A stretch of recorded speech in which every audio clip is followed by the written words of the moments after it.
And I'm Tricia Kean. This week, a jury found former Clark County Public Administrator Robert Tellis guilty of murder. He faces life in prison with the possibility of parole after 20 years.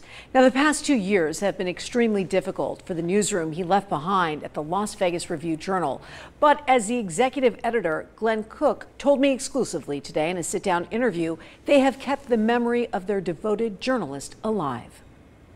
This has been 2 years coming for your organization. There was a sigh of relief and exhale. This was a moment of incredible relief, and I think just solemn reflection on what we've been through, what Jeff's family has been through over the past 2 years, waiting for Robert Tellis to be finally held accountable for killing Jeff. I can't even imagine what this newsroom has been through in the past 2 years. It's been an incredible challenge to cover the story fairly for 2 years.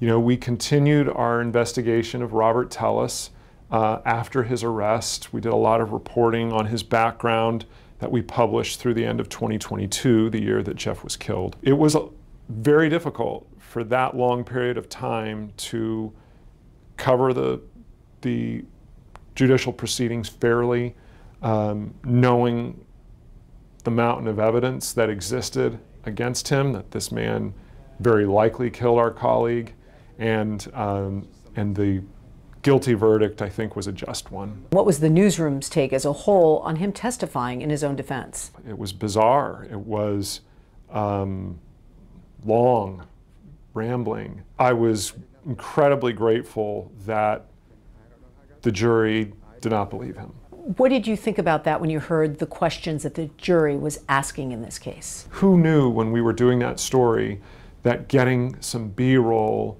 video of Robert Tellis walking down a corridor past some cubicles would prove so valuable in proving that he was a murderer? We want to make sure that this community never forgets who Jeff German was, the work he did as a reporter, and the fact that his aggressive, unrelenting style of reporting, did a lot of good for this community. It's very difficult to come to grips with the fact that, it was, his reporting and the sort of bulldog nature in him as a reporter, that got him killed. We do take some solace in the fact that the justice system worked, and that Robert Tellis is going to go to prison for a very long time, and hopefully for the rest of his life. And I think it's important for the community to understand that journalism is still here. Journalism is alive, and you're not going to back down as a news organization. Oh, absolutely. I mean, we still have an investigative team that does difficult stories, uncovers wrongdoing, holds people accountable, and we're never going to stop doing that type of work. And Jeff would have wanted it that way. Absolutely. Jeff loved being an investigative reporter. He was 69 years old when he was murdered, but he was one of our most productive reporters when he was taken from us. He made it clear he never wanted to retire, that he was going to do this until his last day. And it turned out that he did.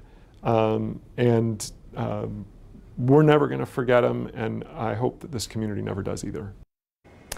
And in the wake of Jeff German's death, while Robert Tellis has made himself available for jailhouse interviews on multiple occasions, including today, he has refused to speak with the Review-Journal. And Channel 13 had the opportunity to interview Robert Tellis from jail today, and we declined.